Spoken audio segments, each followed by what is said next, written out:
2. This guy, I found him on Instagram, and he's actually killing the scene right now. He's literally trying to get everybody to his happy place, he likes to call it. Yeah, so I'm gonna bring to the stage my brother, Woodzy. Woodzy, come on.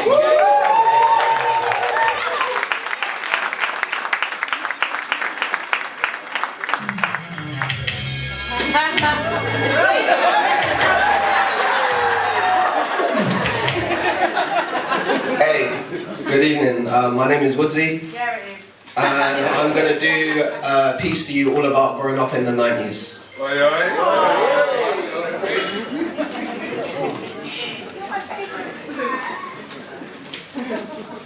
I was born in 1994. But if I shaved off my beard, you'd probably think I was born in the 2000s or maybe just before. See, back in the 90s for me everything was easy. From reading Biff and Chip at school to going home and watching Recess on my TV. I was so into Pokemon I literally thought that I was Ash.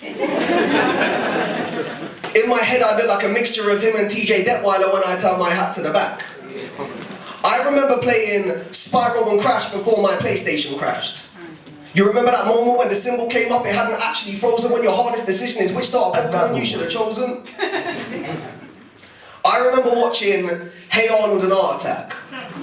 Most of these things you probably find in a 90s baby starter pack, like Beyblades and Crazy Bones. Wanting to own your own treehouse or having walkie-talkie radios, like going out for bike rides or having jumpers as goalposts, those shoes with the wheels and the heels. Heelys, I never had them but wish that I owned those. Where the hell is Wally? I haven't seen him since going food shopping with my parents and sneaking turkey Twizzlers in the trolley. No, but fuck Jamie Oliver. Where the hell is Wally? I haven't seen him since going food shopping with my parents and sneaking Sunny Delight inside the trolley. From playing Wembley doubles to headers and volleys, if I was to put on a blue hat right now, I'd literally look like the real life version of Noddy. But honestly, Scooby-Doo was onto some relevant shit, because it was always the human beings dressed up as the monsters doing all of the terrible things.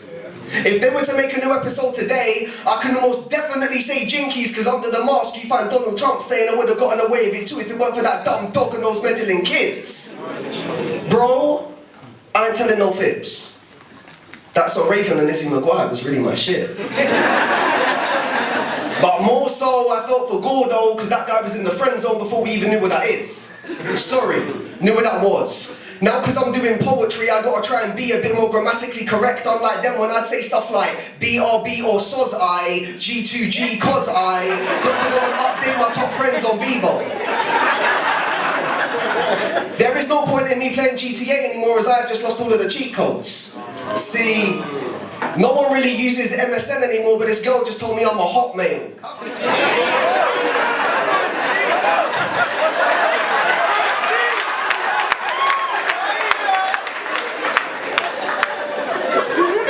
See, no one really uses MSN anymore, but this girl just told me I'm a Hotmail. And now because I got a different outlook on life, if she wants to come and stay, we don't have to top tail. Take me back to when I could still pay 10p for a Freddo. When the worst possible pain I could ever feel is walking around my house barefoot and accidentally treading on some Lego. I used to bang out Busted in S Club 7 so much like I was in some European break dancing to techno, but maybe I was just reaching for the stars from the get-go.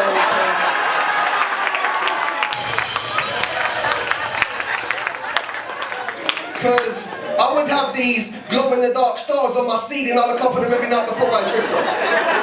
My taste in music literally goes from a grime song to a Disney song, from hip-hop to Slipknot to reggae. I remember playing Mario 64 to Ocarina of Time and Super Smash Bros. Melee. To me, Ronaldinho was always just that guy.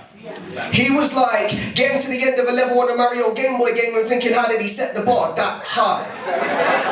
That's right. I'm talking back when we used to watch VCR before we had DVDs. Back when they had Dick and Dom in the Bungalow on BBC. Now if you were to look up Dick and Dom in a Bungalow BBC,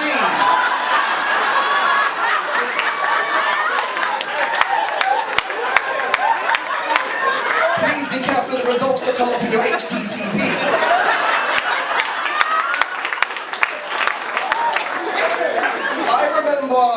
buying my first CD from HMV to watching hours of DBZ up on my TV screen. Please don't scream. That's what my mum would say to me and my friends when we were saying who could shout out bogeys the loudest. I don't think I remember a more epic moment than Vegeta saying it's over 9,000. Bro, I was the proudest. When I got my first pair of Total 90 trainers, I remember going to get them on the weekend and walking into school on Monday like I was actually famous. I felt like Harry Potter when he rolled that first Nimbus 2000. Like Goku when he rolled that first Nimbus Cloud or the first time that Mario defeated Bowser. It felt like when I got that first Just Do It bag. My friend had that new End Up song on his Sony Ericsson Walkman phone. I was like, can you please Bluetooth that?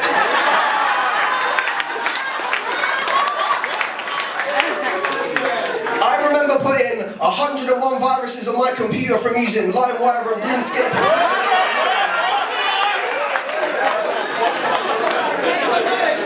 I know you felt so cool when you set your BBM status to Slee Don't Ping. I feel sorry for Stacey because all we ever did was sing that song about her mother.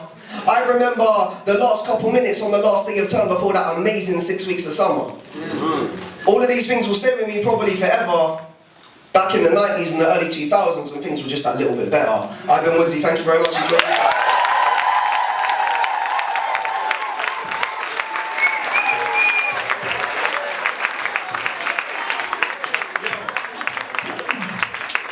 the first time I've seen him perform as well, man. Give it up for Woodzy again.